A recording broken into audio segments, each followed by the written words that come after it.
The first thing anyone noticed about Redemption Creek was the dust.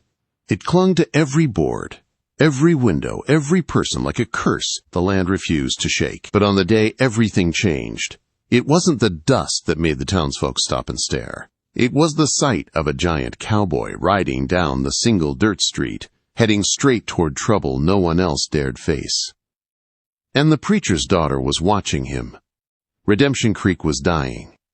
The wells had run dry, the animals were skin and bone, and the people were little more than shadows. The only water left in the valley came from the Serpent River, and the man who controlled it was Conrad Shaw, the richest and most feared cattle baron in the territory. His laws were simple: pay or lose everything, and anyone who argued faced his enforcer, a giant cowboy named Luke Goliath Harding.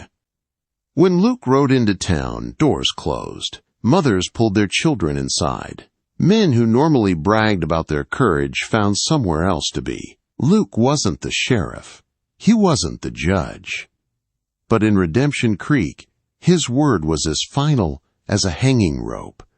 Eliza Parsons stood behind the window of the parsonage, her hands pressed together as she watched him. At 19, she had a quiet strength, a spark in her blue eyes that hadn't dimmed even as the drought crushed the town around her. Folks whispered about her.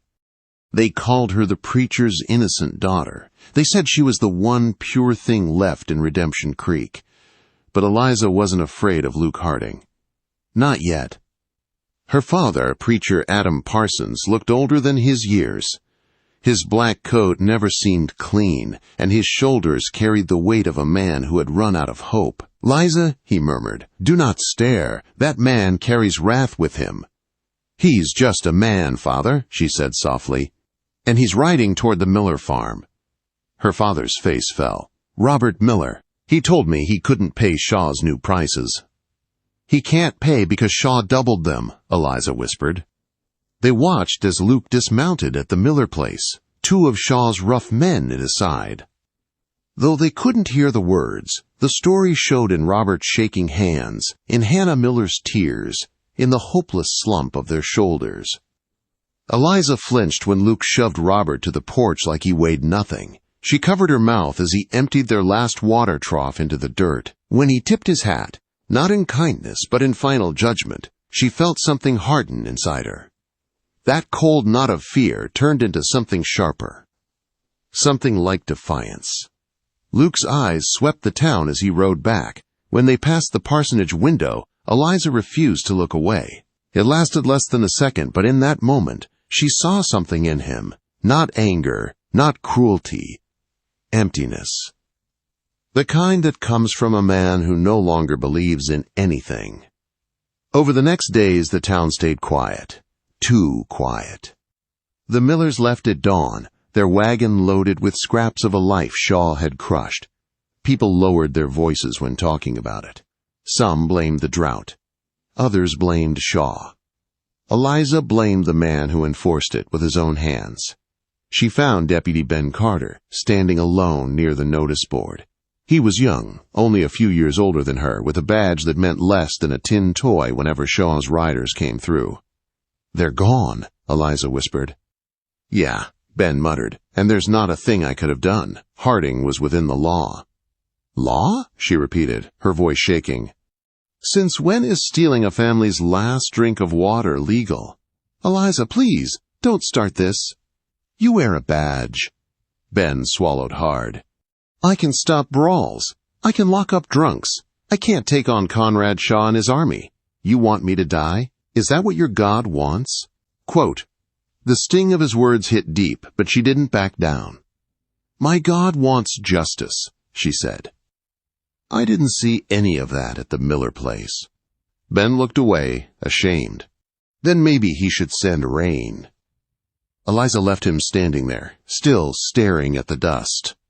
But her anger didn't fade. Not the next morning, not the next evening, and not the day Luke Harding rode into town alone and walked into the saloon. Eliza felt something inside her shift. If no one else would fight back, she would. Ignoring the whispers, she crossed the street and pushed through the saloon doors. The silence hit like a wall. Every head turned, and the giant cowboy at the bar slowly turned too. He looked at her like a man who expected trouble and didn't mind it. "You're in the wrong place, girl," he rumbled. Eliza lifted her chin. "My name is Eliza Parsons. I know who you are. What you did to the Millers was business. No, it was cruelty." He slammed his glass down. "They kept their lives. That's more than most get." She stepped closer. "God does not abide a thief. And your God doesn't abide fools," he said. "You think your father's church protects you? You think that cross stops bullets? I think you're a man with a soul, Mr. Harding. And Shaw does not own that." For the first time, a flicker crossed Luke's eyes. Something painful, something human. It vanished as fast as it appeared. "Go home," he said quietly. "I warned you." But Eliza did not forget that flicker. She didn't know yet that it would change the fate of an entire town. And before the sun rose again, the giant cowboy would be standing on her doorstep, breaking her home apart. Crossing the threshold, she begged him not to cross. Night came heavy over Redemption Creek. The parsonage sat small and lonely under the fading light, and inside it, Eliza Parsons stood with an iron poker in her hand. Her heart pounded in her chest, but her jaw was set with a strength she didn't know she had until now. Her father had confessed everything. The debt, the lie, the blackmail, the truth that Conrad Shaw owned not just the land, not just the water, but also the preacher's voice. Eliza's world had cracked in half when he admitted it. For years her father had been preaching what Shaw demanded, not faith, not courage, obedience. Now Shaw wanted more. He wanted their land, their home, their church. And he was sending Luke Goliath Harding to take it. Eliza braced the door with her shoulder as the first knock hit like a hammer. The second knock shook dust from the rafters. A third knock felt like the fist of a giant. "Eliza Parsons," Luke's voice rumbled through the wood. "Open the door. Don't make this harder." "You have no right," she shouted. There was a long pause. She imagined him standing there, hat low, eyes empty. "Eliza," he said, quieter, "your father knows the terms. This is Shaw's land." "It's God's land," she whispered. "Eliza." "Open the door, or I will take it down." "No." The door cracked apart on the next hit. Wood splintered around the lock. The final kick sent it flying open, slamming against the wall. And in the doorway stood the giant cowboy, framed in the red glow of the setting sun. Luke Harding stepped inside her home. She raised the poker, but it shook in her hands. He didn't even flinch. His eyes swept the room, then landed on her. "Where's the preacher?" he asked. "You don't get to ask that," she said. "Get out." "I'm here to clear it," he replied, stepping closer. "Orders are orders." Her breath shook. She backed up until her shoulders hit the wall. Tears stung her eyes, but she refused to look away. "Please," she whispered. "Don't enter our home. Don't do this." Luke stopped for half a heartbeat. Then he stepped past her. He emptied drawers, packed books, lifted furniture like it weighed nothing. He piled everything on the porch with a cold, methodical calm that broke her heart more than rage ever could. He wasn't cruel. He wasn't angry. He was empty. When the last of their belongings hit the porch, Luke stood in the doorway. "Sunup," he said flatly. "You need to be gone by then." Then he walked toward the church. Eliza dropped the poker. Her legs gave out, and she sank to the floor. Her father hadn't come to help. He'd hidden in the sanctuary, praying while she faced the giant alone. But when Luke stepped into the church, Eliza found new strength. Rage burned through the fear. She ran after him. She burst through the doors. "No," she said, breathless. "You took our house. You won't take this. This is God's sanctuary." Luke stood in the center aisle with his hat in his hands. His hair was messy and dark, his face pale under the candlelight. He looked tired, younger, for a moment human again. Her father knelt at the front pew, head bowed. "Preacher," Luke said quietly, "it's time to go." Her father didn't answer. "Don't touch anything," Eliza said, stepping in front of Luke. "This belongs to the town, to God." "The town abandoned you," Luke replied, "just like he did." He nodded at her father. Eliza flinched. "Get out. I have my orders." She slapped his hand when he reached for her arm. The sound echoed across the church like a gunshot. Luke froze. A dark look slid across his face. "That was a mistake," he growled. He grabbed her arm. His grip was strong enough to make her cry out. "Let her go." Deputy Ben Carter stood in the doorway, Colt drawn, hands shaking but steady enough to shoot. His face was pale, but his jaw was locked tight. Luke stared at him. "Go home, boy. This isn't." "I said let her go." Luke held Eliza a moment longer, then released her. He pushed her toward Ben, his expression twisting with anger and something like frustration. "You think this is over?" Luke growled. "You just made Shaw your enemy. All of you." He stormed out of the church. Eliza collapsed against Ben, shaking. Her father finally stood, shame on his face. "You saved us," Eliza whispered to Ben. "For now," he said grimly. "He'll bring Shaw's men. We need to move." "No," Eliza said, lifting her head. "We're not running. There's a reason Shaw wants this land. There's something he's hiding." "Eliza, be reasonable," Ben pleaded. But she was done being quiet. She grabbed her mother's Bible off the altar. "If the law can't act, then I will." "Eliza," her father begged, "don't go to that ranch." "I have to." "How will you even get there? It's miles away." "I'm going to borrow a horse," she said. A dangerous spark lit her expression. She slipped out the back of the church, heading toward the saloon.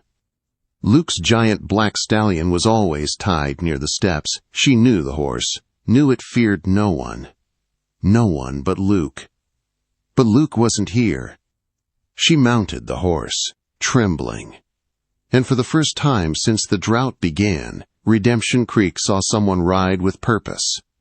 She rode into the night, toward Shaw's ranch, toward a truth buried in locked drawers and lies, toward the secret that would break the giant cowboy in half, toward the moment the girl he just evicted would become the only person who could save his soul.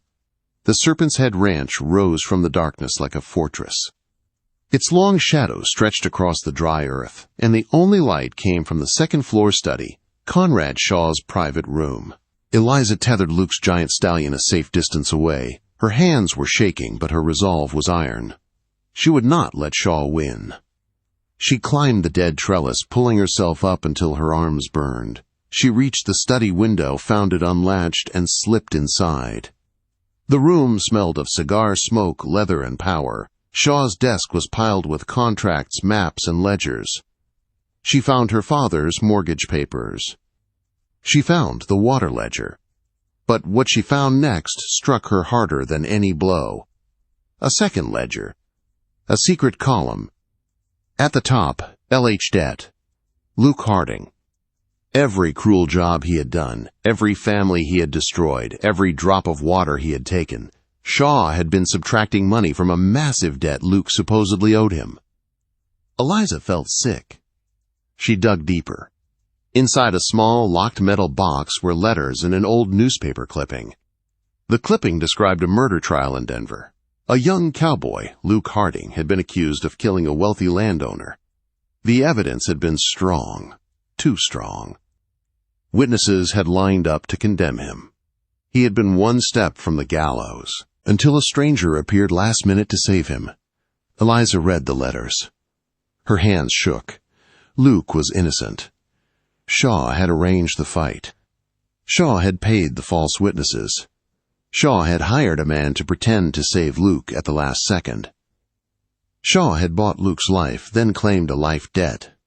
"I needed a loyal dog," one letter said in the lawyer's handwriting, following Shaw's orders. "And he will spend the rest of his days paying off the rope I spared." Eliza clutched the papers to her chest. Her breath came fast. Shaw hadn't saved Luke. He had owned him. A door slammed downstairs. Boots thundered inside the house. She heard Shaw's voice. Search the rooms. The preacher's girl is here somewhere. Eliza stuffed the papers into her skirt and slipped through a hidden servant's door. She crept down a dark staircase into the kitchen. More men were outside. She fled to the stables and dove into the hay, burying herself deep. She waited. Voices drifted closer. She stole the Denver papers. Shaw hissed. She knows everything. Harding will kill her. He's out there now, a man replied. No footsteps came closer. Only silence. And then Luke's deep voice cut through the yard. I'm here, boss. Eliza froze in the hay. Shaw didn't waste time. She broke into the study. She took the ledger. She knows you're mine. Luke didn't answer. Eliminate her, Shaw said coldly. No witnesses, no mercy. Silence. Luke's voice dropped to a whisper. Kill her? She stole from me, Shaw snapped. She knows about the trial. She knows I saved you. Do your job. She said I have a soul, Luke muttered. And I said you belong to me, Shaw shouted. You're alive because of me. You think you get to change that now? His boots thudded away. Eliza held her breath. Luke stepped into the stable. He stood there for a long time, his giant frame blocking the moonlight. He didn't move. He just breathed. Deep, slow, broken. Then his voice reached her through the hay. He lied, Luke whispered, more to himself than to her. My whole life, a lie. He turned. His pale gray eyes landed on her hiding place instantly. He walked toward her. Eliza rose slowly from the hay, clutching the letters. Her fear melted when she saw his face. It wasn't rage. It wasn't cruelty.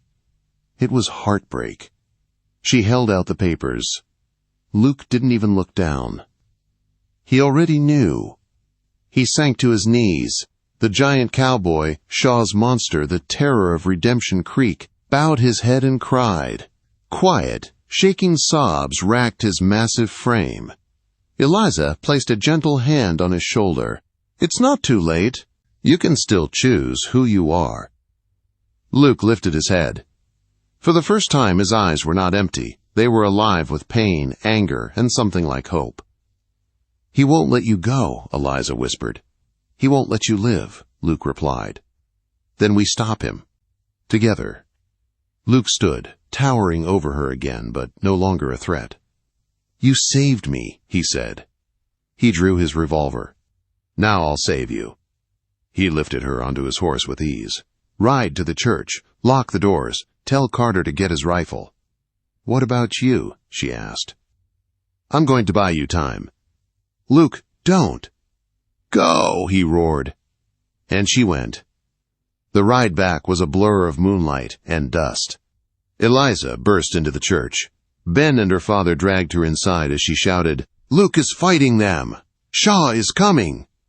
Her father's fear melted into courage. Ben, he said, give me a rifle. The church bell rang. The townsfolk poured out of their homes, awakened by something stronger than fear. Hope. Shaw and his men rode in hard, and then, from the opposite end of the street, Luke Harding appeared. Bloody, wounded, determined. He stopped in the middle of town. You hung me once, he shouted to Shaw. Tonight I cut the rope. Shaw screamed, Kill him! Gunfire erupted. Ben fired first, dropping one of Shaw's men. Townsfolk joined in. The street exploded with shots, shouting, and dust. Luke fought like a man with nothing left to lose, but he was bleeding out. Shaw raised his pistol, not at Luke, but at Eliza standing in the church doorway. Luke saw it. He charged. Shaw fired. Luke took the bullet in the chest, but he did not fall. He grabbed Shaw by the coat and dragged him off his horse. They crashed to the ground in a cloud of dust and blood. Shaw reached for his gun, but Luke pinned him down. It's over, Luke breathed. Ben pulled Shaw to his feet and slapped irons on him. The town collapsed into silence. Eliza fell to her knees beside Luke. Luke! Luke! His eyes found hers. Peace settled over his face. Did I stop? he whispered. You stopped him, she cried. You saved us. You saved your soul. Luke smiled. Redemption, he whispered. And then the giant cowboy was still. The next day, for the first time in 2 years, the sky opened and rain fell on Redemption Creek. People wept openly. They buried Luke Harding on the hill behind the church. Preacher Adam carved the marker himself. It didn't say Goliath.